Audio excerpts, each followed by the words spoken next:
CNN, hip-hop had been tackling racism, police brutality, and criminal justice reform in America decades before they became cornerstones of modern presidential campaigns, and Rapsody is humanizing these hot-button issues by giving them faces and names. The North Carolina rapper, whose latest album Laila's Wisdom, is out Friday, said that while socially conscious hip-hop often falls below the mainstream radar, it has been amplified and is making its way to new ears during President Donald Trump's administration. Trump really took the sheep off the wolf, or he removed the curtain, and it's like this really is America. It's 2017 and we still have people coming out with torches and with hate in their heart for the color of somebody's skin or someone else's religion, Rapsody told CNN's Number Get Political series, referencing last month's white supremacist rally in Charlottesville, Virginia. And that's what Trump has shown, that racism exists, and it's still a thing, and it's being passed down in that sector from one generation to the next. Read Obama's legacy in 10 years of hip-hop lyrics. Rapsody, whose full name is Marlana Evans, has been making politically conscious music for years and was invited to the White House in 2015 by former President Barack Obama to discuss criminal justice reform. She was the only rap guest feature on Kendrick Lamar's iconic 2013 album, To Pimp a Butterfly, and she teamed up with Lamar again on the new track Power.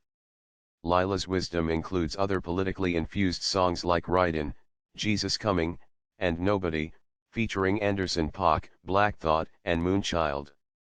During the 2016 election you said that you don't think Trump is a racist, but he is emboldening racists. Following his response to Charlottesville, Virginia, where he appeared to suggest a moral equivalency between white supremacists and those who opposed them, have your feelings changed? Rapsody, in the beginning of Trump's campaign, I really thought he was playing on the ugly underbelly of racism in America, and understanding that it was a really big thing and he can really play off of it and get these people's support, though he may or may not agree with them. But seeing what happened at Charlottesville, it made me think, like, if you can even play on that and support it, then inside you are a racist, without a doubt.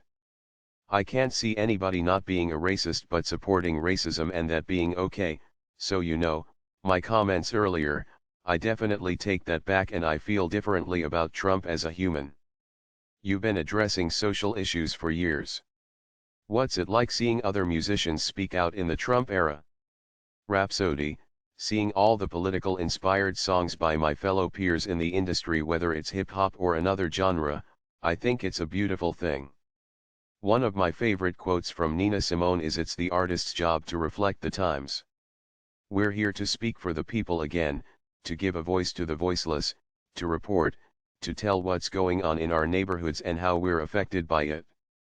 What inspired Laila's Wisdom? Rapsody, I named it after my maternal grandmother.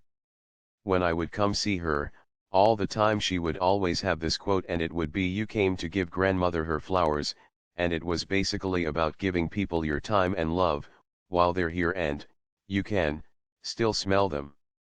I want to take this platform that I have and this talent and this gift and use it to give back in some way, to give these flowers to whoever is on the other end receiving it. America seems to have a love-hate relationship with hip-hop. What do you think fuels this dynamic? Rapsody, I definitely would say America has a love-hate relationship with hip-hop. You love it when it allows you to live a fantasy, when it allows you to play a role of a life that you're not used to for entertainment, but at the same time, when it comes to things like misogyny and gun violence, we're a lot of times painted as a scapegoat.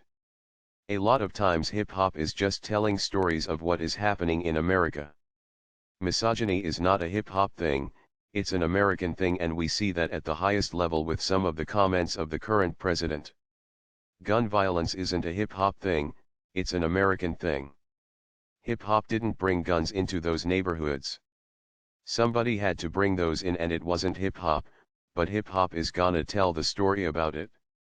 As a female rapper, how do you feel when hip-hop is accused of promoting misogyny? Rapsody, you hear things about misogyny and hip-hop hates women and what they do to women. They want us to be naked. I looked at my analytics and 77% of my fanbase are men and I'm not naked, you know, and I don't talk about a lot of sexual things but 77% of men support me. That's what hip-hop is. That's what I know the culture as, but that story is not always told to the mainstream and masses and you know, people fear things that are powerful. Hip-hop is very powerful, nothing is more powerful than the people and hip-hop is a culture for the people. Colin Kaepernick became one of the most controversial figures in sports after his national anthem protest last year, but he is getting lots of support from the hip-hop community. Do you support him? Rapsody, it really shows the mettle of a person when they can put their fame and their career and their money aside to do what's right at the end of the day, and a lot comes with that. When you put yourself on that pedestal and you become the face of that, you get a lot of stones thrown at you. I support Colin Kaepernick 110%, and I think when it's said and done and we look back at his legacy and what he means to history, we'll love and regard him in the same way we did Muhammad Ali. At times artists and celebrities pay a price for getting political. Some believe Kaepernick would still have a job had he not protested during the national anthem. To you, is it worth the risk?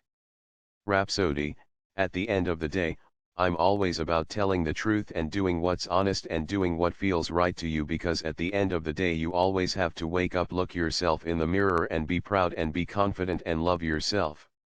View on CNN.